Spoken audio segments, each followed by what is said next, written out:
Boa noite, vamos aqui para mais uma videoaula. Agora aula número 2 sobre imunidade inata, uma imunidade natural. Nós falamos na aula passada uma introdução ao sistema imune e hoje nós iremos começar a falar sobre a primeira linha de defesa do nosso corpo, que é chamada de imunidade inata. Imunidade inata nada mais é do que uma imunidade natural, uma imunidade que o indivíduo nasce com ela. É uma imunidade que apresenta uma resposta rápida referente a uma grande variedade de micro-organismos, ok? Então é diferente da imunidade adquirida. A imunidade adquirida é uma imunidade que você adquire com o contato com a gente. E a imunidade inata não. É uma imunidade natural do indivíduo. É uma imunidade que nasce com o indivíduo. E essa que faz componente, quem são os componentes da imunidade natural? São as nossas células de defesa e as barreiras físicas do nosso corpo, ok? Então, a imunidade inata é uma imunidade natural, é uma imunidade que apresenta uma resposta rápida a uma grande variedade de micro-organismos. Esse aqui é um quadro comparativo entre imunidade natural e imunidade adquirida.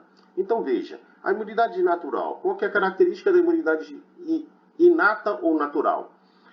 A imunidade inata é uma imunidade rápida, que não é específica contra um micro-organismo. A imunidade inata, ela apresenta uma rapidez na sua resposta e apresenta uma resposta a uma grande variedade de micro-organismos e não especificamente contra um. Enquanto que a imunidade adquirida, a resposta é lenta. Por que a resposta é lenta? Porque a imunidade adquirida, você precisa adquirir essa imunidade. E para você adquirir essa imunidade, você precisa entrar em contato com o micro-organismo. Portanto, ela se torna específica contra aquele micro-organismo que você entra em contato. Bom, a imunidade inata, ela não precisa exposição a algum micro-organismo para que você adquira a imunidade. Veja, você nasceu com ela, você não precisa adquirir.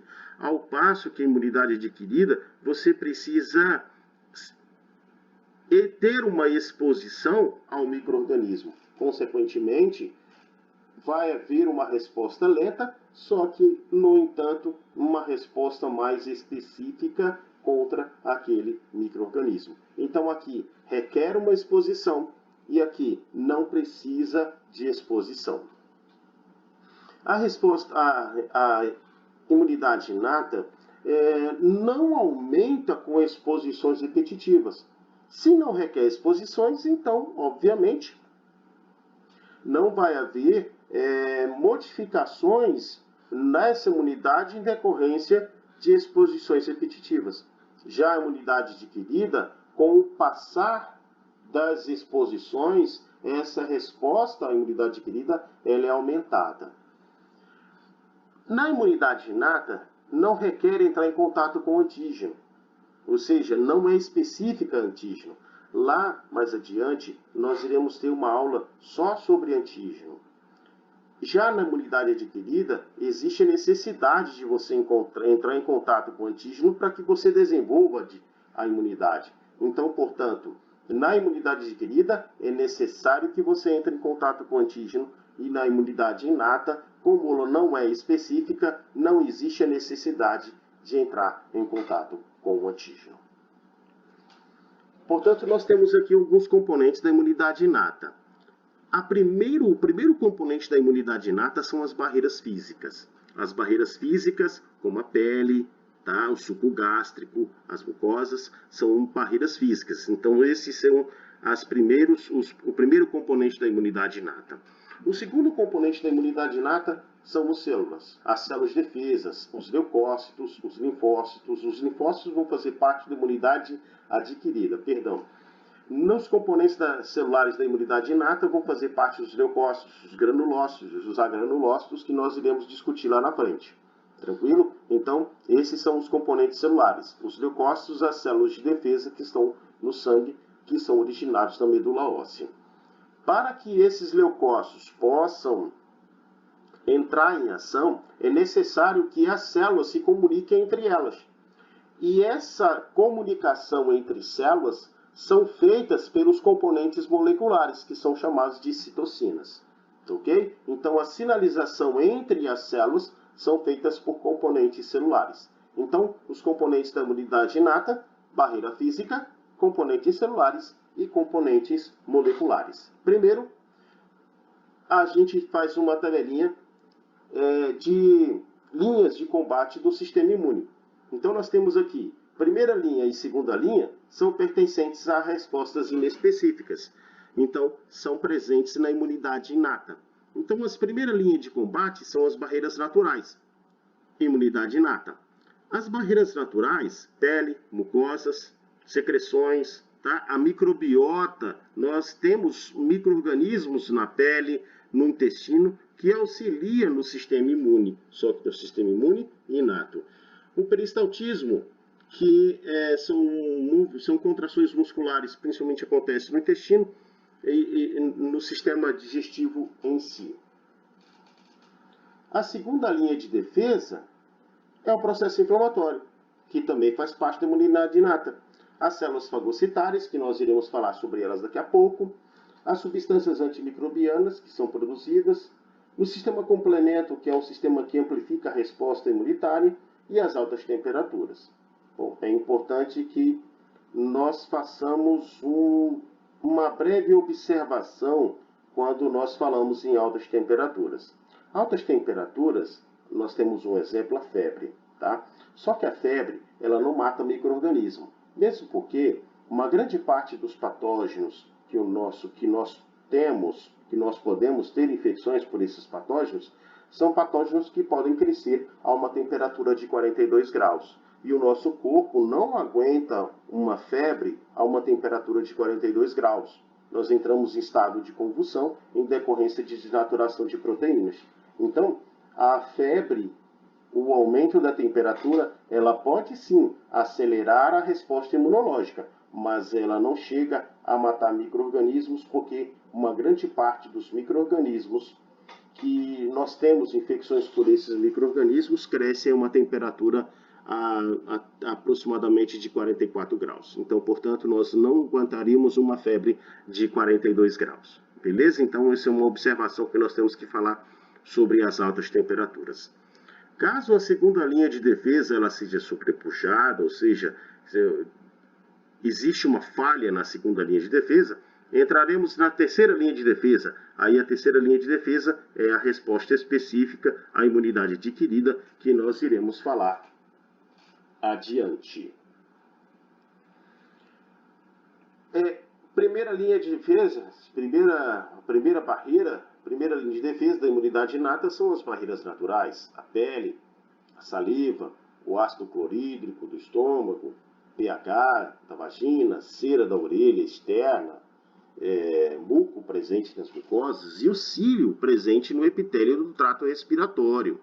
Isso aqui eu quero fazer um adentrozinho, porque é o seguinte, esses cílios são importantes para que façam uma varreção de sujidades que possam acometer o sistema respiratório. Em caso de fumante, o epitélio ciliado ele acaba sendo substituído por um epitélio pavimentoso. E, consequentemente, vai haver perda de função. Então, em fumantes, muitas vezes pode acontecer o caso de formação de pigarro, por um acúmulo de sujidades no trato respiratório. Então, os fumantes acabam perdendo esses cílios em decorrência do tabagismo, tá? A microbiota normal, como eu já falei para vocês, o peristaltismo, que é um movimento muscular, uma contração muscular, que acontece muitas vezes no trato digestivo. A pele, primeira barreira, a pele é considerada o maior órgão do corpo humano. Ele é formada por células bem juntas. Isso propicia que com micro-organismos não acabem entrando, são formados muitas vezes por estruturas que acabam sendo impermeáveis, então, portanto, os micro-organismos não entram facilmente pela pele. Então, é por isso que a pele é considerada como um mecanismo, uma primeira barreira de defesa contra os micro-organismos. Falando então das barreiras físicas, nós temos que entrar sobre os componentes celulares. Os componentes celulares, nós temos os leucócitos, que são células de defesa, tá? E esses leucócitos, eles são produzidos na medula óssea através de um estímulo, através de sinalizações celulares. E esses leucócitos eles são subdivididos em dois grupos. O primeiro grupo de leucócitos, eles são chamados de granulócitos. Esses leucócitos granulócitos são leucócitos que possuem grânulos no citoplasma. Então veja, esse aqui é o citoplasma e vocês estão vendo essas pigmentações nessas figuras, são esses grânulos que eu me refiro. Então, os leucócitos granulócitos apresentam grânulos no citoplasma. Todos esses granulócitos aqui, eosinófilo, basófilo e neutrófilos, têm funções específicas, que nós iremos discutir daqui a pouco. E todos esses são chamados de leucócitos granulócitos. Neutrófilo, granulócito. Basófilo, granulócito. E eosinófilo, granulócito.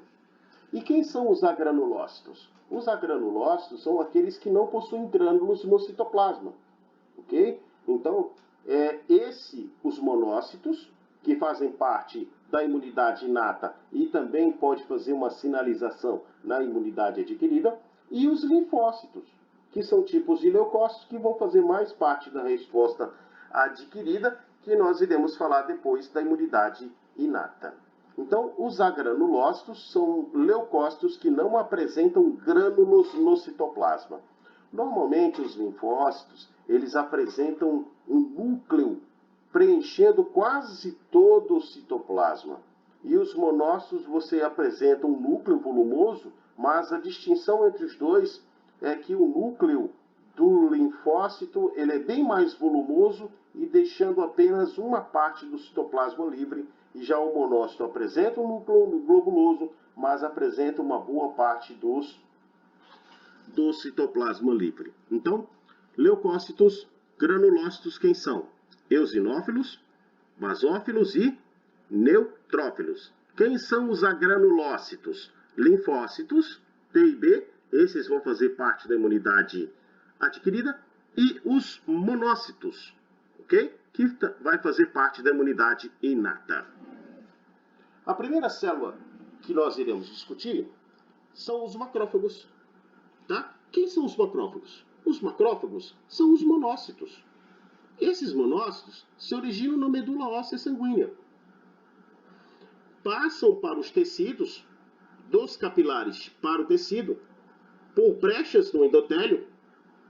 Esse processo aqui de passagem do endotélio, da corrente circulatória para os tecidos, é chamado de diapedese. Então, os monócitos passam por diapedese, da corrente circulatória para os tecidos, e nos tecidos eles ficam mais volumosos, então são chamados de macrófagos teciduais. Esses macrófagos teciduais apresentam grande capacidade fagocitária. E cada macrófago, nos seus tecidos, tem uma denominação diferente. Então, os macrófagos da pele são chamados de histiócitos. Os macrófagos do fígado são chamados de células de Kampfer. Os macrófagos nos alvéolos são chamados de macrófagos alveolares. E os macrófagos nos gânglios linfáticos, macrófagos nos gânglios linfáticos. Então, cada macrófago nos seus tecidos tem uma denominação diferente e são células de defesa em cada local desses tecidos.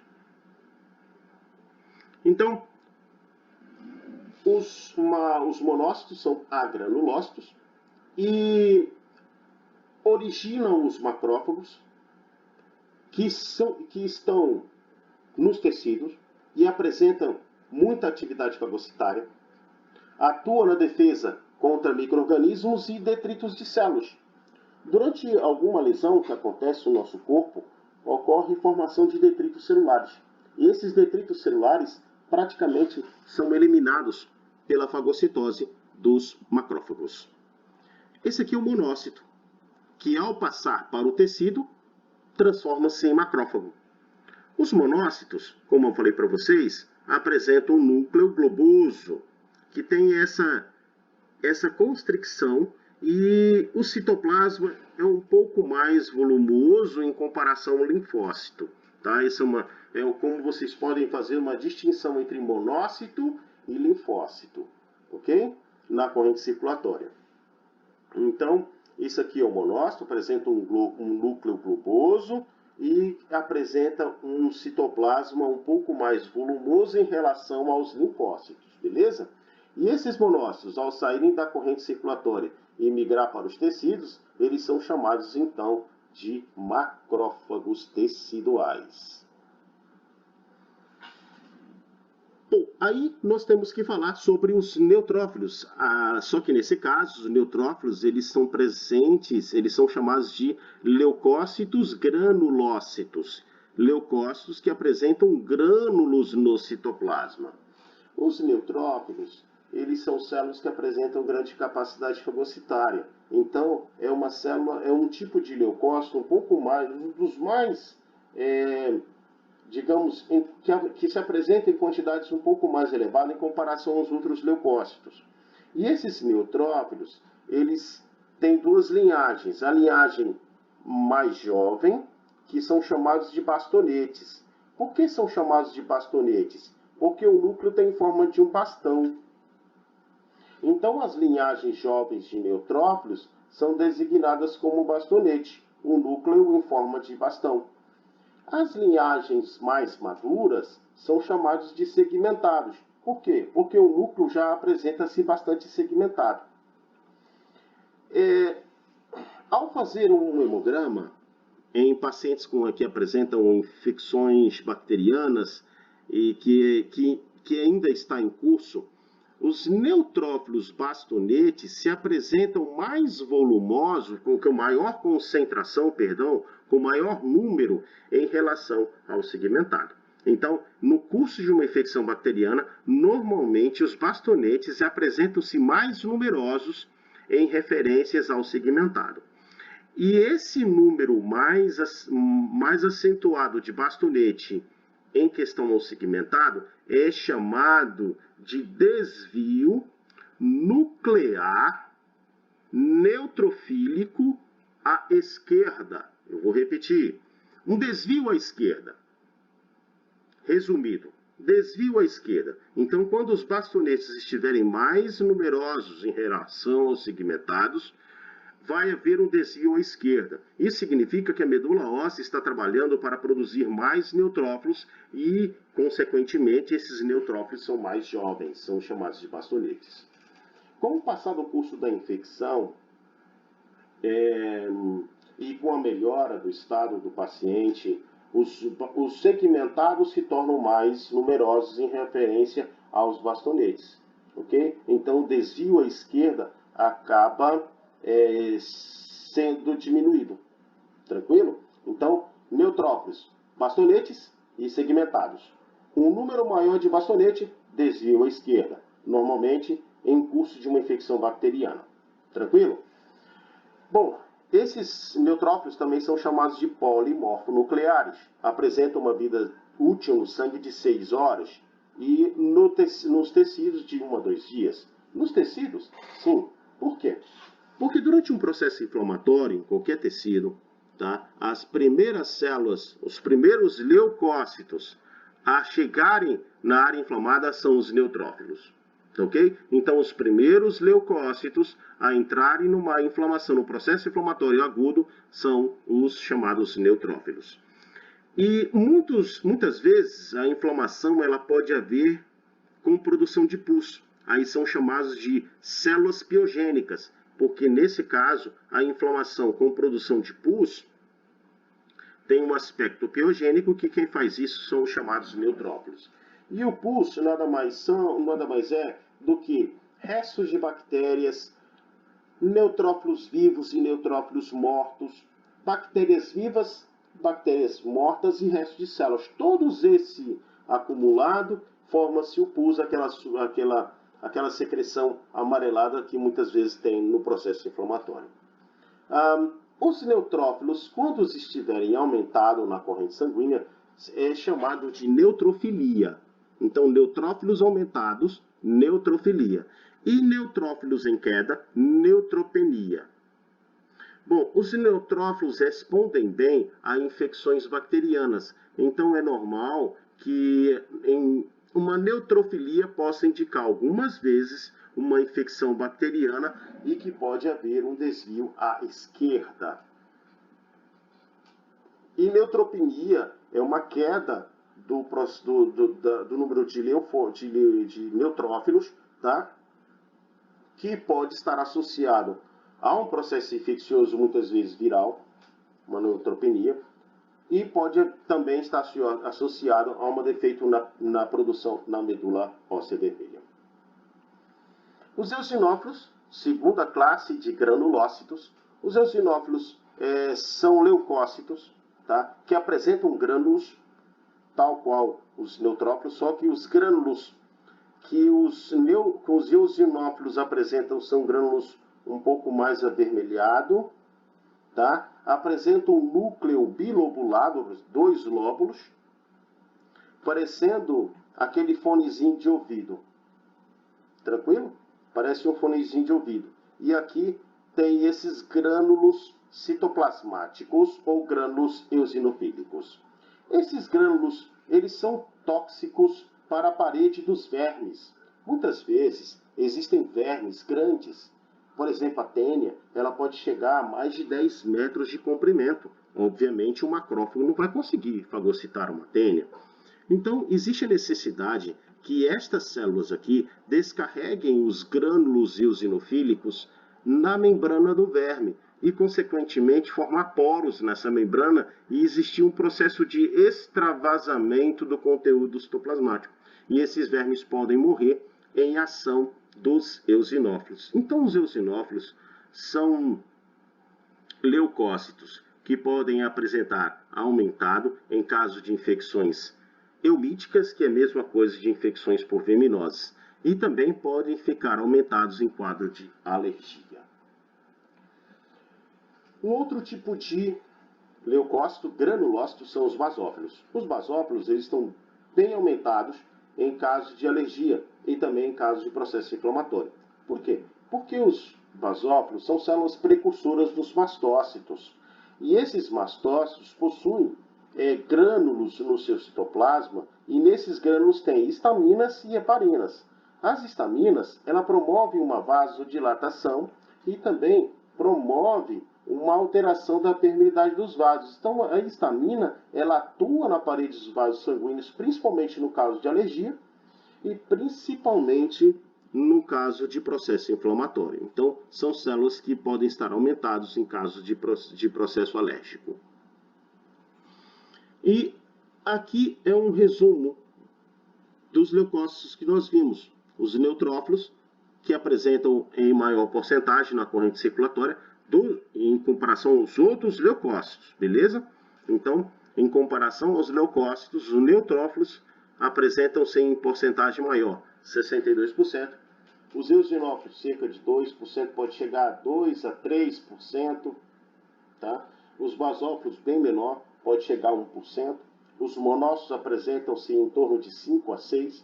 E os linfócitos é o segundo leucócito que apresentam em maior quantidade. Tá? Primeiro os neutrófilos, com 62%, e segundo os linfócitos. Os linfócitos a gente vai trabalhar melhor na imunidade adquirida. Mas os linfócitos eles podem estar bem aumentados em questões de infecções virais, tá? E também em leucemias. Em leucemias pode haver um caso de linfocitose bem elevada mesmo. Agora vejamos, pessoal, nós falamos nessas células de defesa, tá? Então nós falamos dos leucócitos nessas células de defesa, e essas células de defesa é que vão combater os micro-organismos. No entanto, para que os leucócitos possam combater esses micro-organismos, é necessário que ele possua receptores que possam se ligar aos micro-organismos. Esses receptores são chamados de receptores de reconhecimento padrão, ok? Esses receptores de reconhecimento padrão vão reconhecer moléculas associadas ao patógeno. Essas moléculas são chamadas de padrões moleculares associados ao patógeno.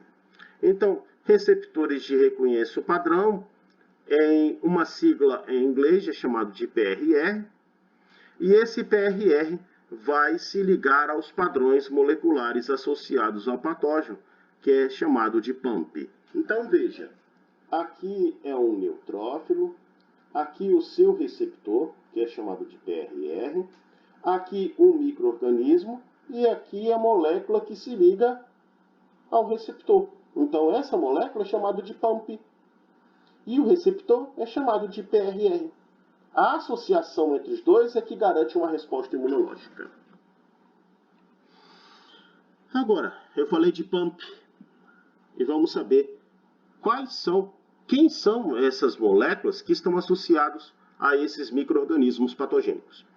Eu peguei o exemplo aqui do coronavírus, tá? Coronavírus é um vírus envelopado, lá na microbiologia vocês vão estudar melhor, tá? Nesse envelope, existem algumas espículas. Essas espículas são chamadas espículas de ligação. Essas espículas de ligação fazem a ligação do hospedeiro, do vírus com o hospedeiro. As espículas de ligação é um exemplo de molécula que a célula de defesa reconhece. Então, os receptores reconhecem as espículas de ligação como uma molécula associada ao patógeno. O material genético do vírus, também uma molécula associada ao patógeno. As proteínas do capsídeo, também uma molécula associada ao patógeno. Então, os micro-organismos têm em suas estruturas essas moléculas que serão reconhecidas como do patógeno, ok? Isso são PAMPs virais. E os PAMPs bacterianos? Veja, cápsula. A cápsula é um PAMP, ou seja, é uma molécula associada à bactéria. Fímbria é um PAMP, é uma molécula associada à bactéria. Flagelo é um PAMP, uma molécula associada à bactéria. Parede celular contém um açúcar chamado peptídeo glicano, é um PAMP, também uma molécula associada à bactéria. Aqueles receptores reconhecem essas estruturas como sendo dos patógenos e desencadeiam uma resposta imunológica. Aqui um quadro resumido dos PAMPs.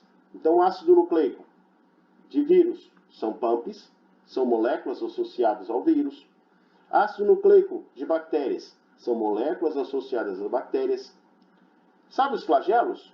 Tem uma proteína chamada flagelina. A flagelina é uma molécula associada à bactéria. A parede celular. A parede celular de bactérias gram-negativas, vocês irão estudar em microbiologia, tem um lipídio chamado LPS. Esse LPS é um PAMP, é uma molécula associada à bactéria. Entenderam? Então, cada uma dessas estruturas que eu citei aqui é um exemplo de moléculas associadas ao patógeno. E os receptores? Os receptores têm receptores de membrana, que podemos chamar de TOL ou TLR. Esses TLR podem ser numerados de 1 a 9, ok? Esses TLR estão onde? Na membrana plasmática de células dendríticas, são células de defesa, dos fagócitos, dos linfócitos B, ok? Então, esses receptores estão presentes na membrana plasmática das células de defesa. E respondem a quem? Se ligam a quem? Principalmente a moléculas microbianas, incluindo a parede celular de bactérias e ácidos nucleicos virais. Agora, além desses receptores chamados TOL, existem outros receptores chamados NOD. Esses receptores chamados NOD, ou NLR, são receptores intracitoplasmáticos, ou seja, intracelular. Ou seja, estão presentes no citoplasma do fagócito, estão presentes dentro da célula, ok? E respondem quem? A restos de parede celular que ficam dentro das células do das células de defesa, tá? Também respondem bem a ácidos nucleicos virais, que estão dentro destas células. Então, os NOD são receptores citoplasmáticos e os TOL são receptores de membrana citoplasmática. E cada um se ligam aos seus pumps específicos. Pumps de membrana citoplasmática e pumps de citoplasma. Então vejam, esse aqui é um receptor de membrana, ok? Eles se ligam a LPS, ao lipopolissacarídeo, de bactérias gram-negativa, se liga aos flagelos e se liga à peptidoglicana, também presente na parede celular. Então, todos esses receptores aqui são receptores de membrana citoplasmática. E já aqui nós temos receptores citoplasmáticos. Esses receptores citoplasmáticos se ligam a moléculas de micro-organismos que estão dentro do citoplasma e não fora da célula. Compreenderam? Bom, esse aqui é o processo de fagocitose. Para que ocorra a fagocitose, é necessário que, primeiro, ocorra uma interação entre as células de defesa e o micro-organismo patogênico. E essa interação acontece pelos receptores de reconhecimento padrão com os padrões moleculares associados aos patógenos. Então, esses receptores de reconhecimento vão estar onde? Vão estar nas células de defesa. E os padrões moleculares associados aos patógenos, obviamente, vão estar onde? Vão estar associados ao patógeno. Então, para que ocorra a fagocitose, precisa haver essa interação entre células de defesa e o patógeno. O patógeno se ligando às células de defesa, então nós temos aqui em azul as células de defesa. E isso aqui é a bactéria. O patógeno, as células de defesa, fagocita essa bactéria, ou seja, engloba essa bactéria. Essa bactéria passa para dentro através de um vacúolo. E essa bactéria fica dentro desse vacúolo. Esse vacúolo é chamado fagossomo. No citoplasma das células de defesa, existem lisossomos que possuem enzimas digestivas. Esses lisossomos são descarregados dentro desse vacúolo, formando agora um único vacúolo, um vacúolo fago-lisossômico. A união dos lisossomos com o fagossomo, essas enzimas destroem a bactéria e então esse corpo digerido aqui será excretado da célula. E é assim que a célula de defesa consegue controlar um processo infeccioso. A bactéria entrou, a célula de defesa fagocitou, os lisossomos digeriu e essa bactéria, digamos, digerida, é excretada da célula de defesa. Isso é um processo chamado fagocitose. Comer partículas e digerir essas partículas. Isso aqui é um sistema de imunidade inata. Bom, pessoal, eu falei para vocês que é necessário que exista uma sinalização entre as células, tá? Então, para que os neutrófilos saibam que um determinado local está sendo, digamos assim, invadido, é necessário que as células daquele local sinalizem esses neutrófilos. E elas vão sinalizar esse neutrófilo por produção de algumas proteínas, que são chamadas de citocinas. Então, o que são citocinas? São proteínas produzidas pelas células de defesa ou células do organismo em resposta a algum estímulo por patógeno. Então, o patógeno entrou através de um ferimento. Ali vai se instaurar um processo inflamatório. Mas, para que se instale um processo inflamatório, as células daquele local precisam produzir determinadas substâncias que atraem células para aquele local. E essas substâncias são chamadas de citocinas. São sinalizadores celulares. E também medeiam diversas respostas celulares, como, por exemplo, ativar processos inflamatórios. Existem citocinas, existem proteínas produzidas por essas células que vão ativar o processo inflamatório. Ok? Como também existem proteínas que vão atrair células de defesa, como chamado de quimiocinas, ok? Então essas quimiocinas atraem células de defesa para o local infectado ou para o local inflamado. Então, os componentes celulares fazem simplesmente uma sinalização entre as células para que aconteça uma inflamação e para que atraia células de defesa para o local onde exista a presença do patógeno. Esses aqui são classes de citocinas. Então, por exemplo, na imunidade inata, você tem o interferon, você tem a interleucina 1, a interleucina 12. Então, isso aqui são tudo classes de citocinas presentes na imunidade inata. Quem são as fontes que produzem essas citocinas? Macrófagos. Os macrófagos produzem essas citocinas. Quais as principais funções? Sinalizar na imunidade inata, ou seja, no processo da inflamação. E essas citocinas respondem a quem? Respondem, por exemplo, ao LPS, aquela substância presente na parede celular, de bactérias, que também está presente o peptídeo glicano. Essas aqui são o quê? Essas aqui são os PAMPs, ó. Essas aqui são as moléculas presentes no patógeno. Ok? Então, quando o macrófago fagocita uma bactéria dessa, esses macrófagos começam a sinalizar, começam a produzir citocinas para que comece a instalar o processo de inflamação. Ok? Então, essas citocinas vai fazer simplesmente um processo de sinalização. Tá? E quem produz?